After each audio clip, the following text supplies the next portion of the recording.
오늘 본문은 매우 놀라운 기적적인 사건을 하나 우리들에게 보여주고 있습니다. 여러분, 세상에서 기계적인 도움 없이 무리를 걸을 수 있는 사람, 또 무리를 걸었던 사람은 아무도 없을 것입니다. 우리가 그냥 농담처럼 뭐라고 얘기합니까? 물속에 빠지지 않도록 무리를 빨리 걸으면 된다 하는 식으로 농담처럼 말은 한다 할지라도 그런 일은 절대로 일어나지 않을 것이고, 그 누구도 정상적인 IQ가 있다면 그런 일들을 그 누구도 시도하지 않을 것입니다. 그래서 신앙을 처음 갖는 사람은 물론이고요, 어린 학생들이나 그리고 점점 이 머리가 커져가는 사춘기 이 자녀들은 오늘 본문을 신기한 마법 같은 일이다라고, 또 아니면 믿을 수 없는 전설이나 신화와 같은 사건으로 여기기도 합니다. 오늘 본문의 사건은 예수님 없이 출항했던 배가 큰 풍랑을 만나게 되었고, 이 풍랑 중에 예수님께서 이 배로 걸어오시자 문제가 해결되는 기적의 사건을 우리들에게 짤막하게 보여주고 있습니다. 오늘 본문의 사건만 볼 때는 그것이 강조되어 있지 않지만요, 오늘 본문을 볼 때 우리들이 반드시 기억해야 될 것은 이 기적의 사건이 바로 오병이어 이 사건 바로 뒤에 위치하고 있다는 것입니다. 시간적인 순서가 그렇게 이어지는 것이겠지만 이 성경이 배열되고 있는 순서조차도 하나님께서 우리들에게 주시고자 하는 반드시 그 뜻과 교훈이 있다는 것입니다.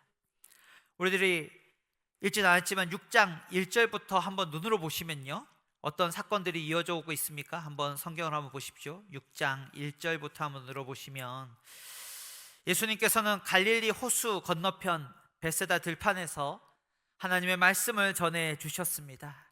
이 말씀 듣는 것이 얼마나 재미가 있었는지 시간이 많이 흘렀고요, 이 모인 무리들이 점점 배고파지기 시작합니다.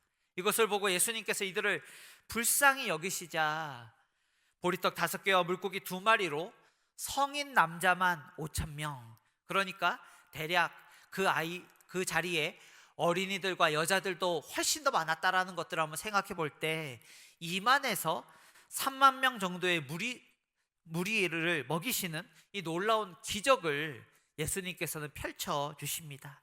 그러자 어떤 일들이 발생하고 있습니까? 오늘 우리가 읽었던 말씀 14절부터 15절 말씀입니다. 그 사람들이 예수께서 행하신 이 표적을 보고 말하되 이는 참으로 세상에 오실 그 선지자라 하더라. 그러므로 예수께서 그들이 와서 자기를 억지로 붙들어 임금으로 삼으려는 줄 아시고 다시 혼자 산으로 떠나 가시니라 라고 오늘 말씀이 시작되고 있었습니다. 말씀을 듣던 무리의 주림을 불쌍히 여기셔서 예수님께서 이들을 먹여주셨는데, 이들은 예수님께 그냥 그저 감사합니다 라고 끝난 것이 아니라 예수님을 향해서 세상에 오실 그 선지자다, 여러분 곧 이들이 고대하고 바랐던 정치적인 메시아로, 자신들을 로마의 압제로부터 해방시켜줄 왕으로 억지로 삼으려 했다라는 것입니다. 그리고 이러한 분위기는요, 이들 무리만이 갖고 있던 이런 생각들이 아니라 예수님의 제자들도 즉각적으로 이런 분위기에 동요될 수밖에 없었을 것입니다. 여러분, 제자들은 언제나 예수님을 임금 삼고자 하는 마음과 열정이 그 마음 가운데 충만했습니다. 그 목적과 이유만으로 예수님을 그렇게 쫓아다녔는데 지금 그 일이 마치 성취될 것 같은 그 일이 바로 눈앞에 펼쳐지고 있다라는 것입니다. 이러한 상황 속에서 예수님은 무리와 제자들을 떠나 산으로 가셨다라고 말씀하고 있습니다. 그리고 제자들에게는 반드시 필요한 교훈을 주고자 하셨습니다. 그것이 무엇이겠습니까? 16절에서 17절 말씀 한번 보십시오. 저물매 제자들이 바다에 내려가서 배를 타고 바다를 건너 가버나움으로 가는데 이미 어두웠고 예수는 아직 그들에게 오시지 아니하셨더니라고 말씀하고 있습니다. 여러분, 저녁이 되자 제자들은 산에 기도하러 가신 예수님을 기다리지 않고 그들이 원래 머물렀던 가버나움으로 신속히 돌아가고자 했습니다. 우리가 딱 이런 말씀 들으면 제자들 정말 의리가 없다 이렇게 받아들일 수 있습니다. 어떻게 예수님만 그렇게 훌쩍 남겨놓고 자기들만 배 타고 갔느냐라고 제자들이 이상하다라고 여길 수 있을 것입니다. 그러나 우리들이 앞뒤에 여러 가지 정황을 함께 생각해 보면요, 혼자 밤이 늦도록 기도하시는 예수님의 습관을 제자들도 잘 알고 있었고, 어느 산으로 가셨는지 모를 예수님을 그 아무것도 없는 그 들판에서 그저 기다릴 수도 없던 것입니다. 그래서 제자들은 쉬기 위해서 이 호수 맞은편 동네로 되도록 서둘러 배를 타고자 움직였을 것입니다.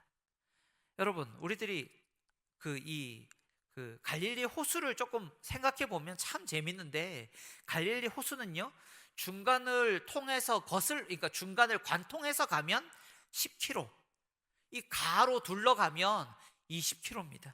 그러니까 배를 타고 빨리 가나, 이 천천히 호숫가로 천천히 걸어가나, 그거일 수 있는 거리이기 때문에 배를 타고 신속히 건너가고자 했던 것입니다. 예수님은 기도 끝나면 걸어오시겠지 이렇게 생각했던 것 같습니다. 제자들은 가버나움 숙소에 가서 쉴 생각을 하면서 빨리 움직이면서 이 배를 타고 움직이면서 뭐라고 얘기했겠습니까? 오병이어 직후에 무리가 예수님을 선지자와 임금 삼으려고 할 때 예수님께서 그걸 서둘러 거절하셨던 것을 생각하면서 아이고 좀 아깝다, 이 기회가 좋은 기회였는데, 그런 얘기들을 서로 나누지 않았겠습니까? 이런 상황 속에서 제자들을 위한 예수님의 특별 훈련이 시작되고 있습니다. 여러분, 말씀 한번 다시 보십시오. 이미 어두웠고 예수는 아직 그들에게 오시지 아니하셨더니 하면서 18절서부터 보십시오. 큰 바람이 불어 파도가 일어나더라. 제자들이 노를 저 시별이쯤 가다가 라고 말씀하고 있습니다. 예수님의 제자들은 대부분 베테랑 어부였습니다. 아무리 갈릴리 호수에 예상치 못할 풍랑이 몰아칠 때가 간혹 있다 할지언정 이들은 생계를 위해서 거의 매일매일 배를 몰며 물고기를 잡는 어부였었습니다. 그러나 예수님께서 준비하신 특별 유격훈련이 시작되자 이제 제자들은 죽겠다 싶을 정도의 어려움과 두려움에 빠져들고 있습니다. 19절 말씀 보시면 노를 저 시별이쯤 갔다라고 되어 있습니다. 여러분, 시별이 하면 우리식의 거리로 한 5km에서 6km 정도 되는 거리입니다. 그러니까 제가 아까 말씀드렸던 대로 그 갈릴리 호수를 직진으로 통과하면 몇 킬로라고요? 10km 정도니까 지금 호수의 딱 중간에, 그리고 수심도 제일 깊은 48m 이 지점에 도착했다라는 것입니다. 여러분, 수심 48m 이러면 조금은 좀 익숙하지 않습니까? 여러분, 혹시 어디선가 본 것 같지 않습니까? 평소보다 왜 이렇게 대답을 잘하십니까? 거가대교를 지나다 보면, 이 지하도로 막 하다 보면 여기는 수심 몇 미터입니다, 몇 미터입니다, 몇 미터입니다 이렇게 나올 때 여기가 제일 낮은 수심 48m입니다 이렇게 나옵니다. 여러분, 그러니까 우리들이 이 수심 48m 거가대교를 지나다가 여러분 오늘 말씀 들은 것을 불현듯 생각하게 될 것입니다. 갈릴리 호수가 가장 깊은 곳이 수심 48m였구나 라고 그렇게 생각할 수 있을 것입니다. 예수님이 없는 그 자리, 베테랑 어부였던 이 제자들은요, 갈릴리 호수의 딱 중앙 가장 깊은 수심 48m 물 위에서 이제 아무것도 할 수 없는 무력감과 죽음이 눈앞에 다가온 듯한 두려움 속에 이들은 휩싸이기 시작하고 있습니다. 이 순간 지금까지 예수님이 있지 않았던 그 자리를 향해서 오늘 말씀을 보시면 예수님께서 바다 위를 밟으며 걸어오고 계십니다. 19절 중반절서부터 20절까지 한번 말씀 한번 보십시오. 예수께서 바다 위로 걸어 배에 가까이 오심을 보고 두려워하거늘 이르시되 내니 두려워하지 말라. 폭풍 속에서 물을 밟고 제자들에게 오시는 분을 보자 그들은 두려워하기 시작합니다.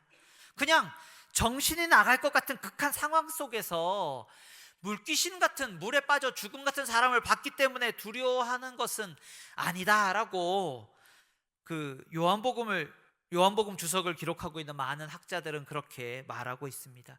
왜 그러냐 하면요, 이 구약 성경을 거의 통째로 암송하시다시피 하는 그 당시의 유대인들, 예수님의 제자들은요, 물 위를 걸어오고 계신 예수님을 본 순간 바로 그들이 깨닫게 되는 말씀들이 여러 곳에 구약 성경에 있기 때문인 것입니다. 욥기 9장 8절 말씀 제가 한번 읽어보면요, 전지전능한 하나님께서 바다 물결을 밟으시며, 시편 29편 3절에서는 여호와의 소리가 물 위에 있도다. 영광의 하나님이 우레소리를 내시니 여호와는 많은 물 위에 계시도다. 시편 77편 16절에서는요, 하나님이여 물들이 주를 보았나이다. 물들이 주를 보고 두려워하며 깊음도 진동하였고라고 말씀하고 있습니다. 여러분, 이 본문을 포함한 수많은 구약의 구절들은 이런 말씀들을 주고 있습니다. 전지전능하신 여호와 하나님께서 풍랑이는 바다를 밟으시고 그 위에 우뚝 서시고, 때로는 폭풍과 함께 오시고, 때로는 폭풍을 꾸짖어 잠잠하게 하시고, 때로는 바다를 가르시고 말리시고, 극심한 고난과 무거운 고통 중에, 감당할 수 없는 어려움과 두려움 중에 있는 그의 백성과 자녀들을 도우시고 구하시고 함께 하시기 위해서 하나님께서 친히 그들에게 오신다라고 하는 성경 말씀이 구약 성경에 곳곳에 있다라는 것입니다. 이것을 여지없이 보여주는 말씀을 바로 예수님께서 물 위에서 제자들에게 하십니다. 20절 말씀 보시면 예수님께서 뭐라고 말씀하십니까? 내니 두려워하지 말라. 번역이 좀 오래된 듯해서 다른 번역을 바꿔서 표준 세번역이나 공동 번역으로 하면요, 나다 두려워하지 말아라. 나다 두려워할 것 없다라고 말씀하신다라는 것입니다. 여러분, 예수님께서 지금 제자들에게 물 위에서 말씀하시는 나다 두려워하지 말라 중 나다와 두려워하지 말라, 이 중에 어떤 부분이 더 중요하겠습니까? 1번 나다 내니, 2번 두려워하지 말라. 시간이 없으니까 정답을 말씀드리면 1번 내니 두려워하지 말라, 이것이 훨씬 중요하다라는 것입니다. 헬라어는 보통 자기를 표현하는 표현은 일부러 구태여할 필요가 없습니다. 헬라어 표현 중에, 신약 성경 중에 내가 무엇이다, 내가 이거 한다 하는 것이 나타나고 있다는 것은 매우 강조되고 있는 표현인 것입니다. 그러니까 이 번역을 좀 더 뜻을 살려서 풀어서 한다면 이렇게 말씀드릴 수 있습니다. 한번 들어보십시오. 나 여기 있으니까 이제는 두려워하지 말아라 라고 말씀하고 있다라는 것입니다. 여기 강조된 내니, 나다는요, 우리들이 요한복음 계속해서 살펴보고 있지만 요한복음에서 여러 차례 등장하는 예수님의 하나님 되심을 드러내는 자기 선언, 에고에이미, 나는 스스로 있는 자다라고 하는 이런 표현이라는 것입니다. 여러분, 나는 스스로 있는 자다, 어디에 나온 말씀입니까? 구약 성경에서 여호와 하나님께서 자기 백성에게 자기 자신의 이름을 소개하시면서 나는 여호와 하나님이다, 나는 스스로 있는 자다라고 하실 때와 똑같은 하나님의 그 자기 표현, 나는 나다 내니, 이렇게 예수님께서 자기를 표현하고 나타내고 있다라는 것입니다.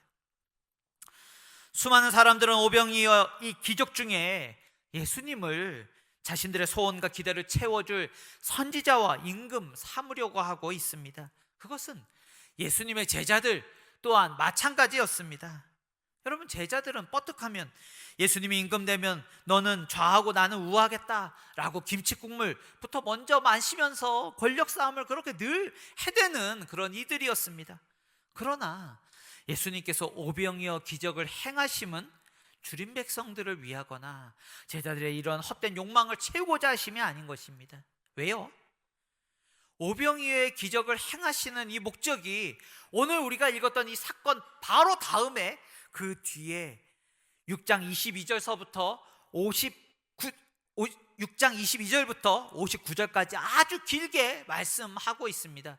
이거 우리 이제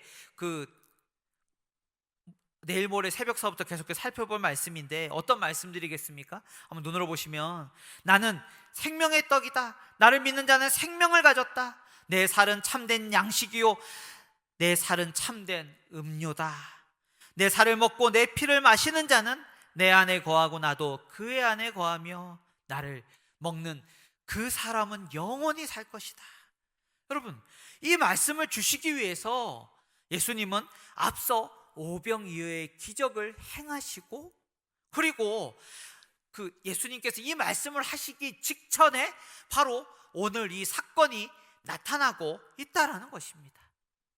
여러분, 그래서 오늘 이 표적이 예수님께서 물 위를 걸어서 제자들에게 오시는 이 사건의 목적과 의미가 무엇이냐? 예수님께서 오병이어의 기적과 나는 생명의 양식이다 라고 하는 이 말씀에 이것을 더욱더 강조하고 이것을 더욱더 드러내기 위해서 예수님께서 이 말씀을 주셨다라는 것을 늘 기억하시기 바랍니다. 이 땅에 오신 예수님은 사람의 계획과 뜻을 이루기 위해서 세상의 선지자와 임금이 되시려고 이 땅에 오신 게 아니라는 것입니다. 그분의 오심은 바다를 잠잠케 하시고 바다를 밟으시고 이 세상 모든 만물을 지으시고 다스리시는 그 전지전능하신 여호와 하나님, 그 삼위일체 하나님 중 성자 하나님께서 이 땅 가운데 오셨다라는 것입니다. 왜요? 우리에게 자기의 살과 피를 먹고 마시게 하시기 위해서, 십자가 그 사랑과 희생으로 죽으심으로 우리들에게 영생 주시기 위해서 이 땅 가운데 오셨음을 더욱더 강조하기 위해서 우리들에게 오늘 이 사건을 드러내고 있다라는 것입니다.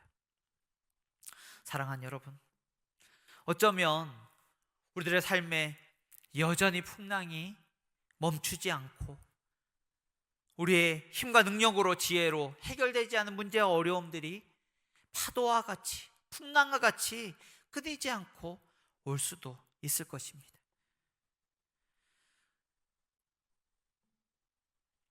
우리조차 자기 자신을 또 주님께서 왜 나를 이렇게까지 도와주시지 않느냐라고 그렇게 절망하며 실망하며 낙심할 것 같은 그러한 상황 가운데 오늘 말씀이 우리들에게 주는 위로가 있습니다.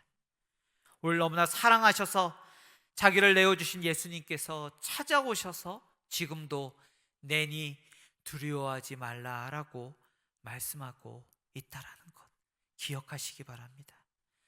여러분, 우리의 시선을 여전히 풍랑이 아니라 우리를 힘들게 하는 그 문제와 그 기쁨과 바람이 아니라 우리들에게 찾아오시는, 우리를 너무나 사랑하시는 그분께 우리의 모든 시선을 맞추시기를 주님의 이름으로 축원합니다.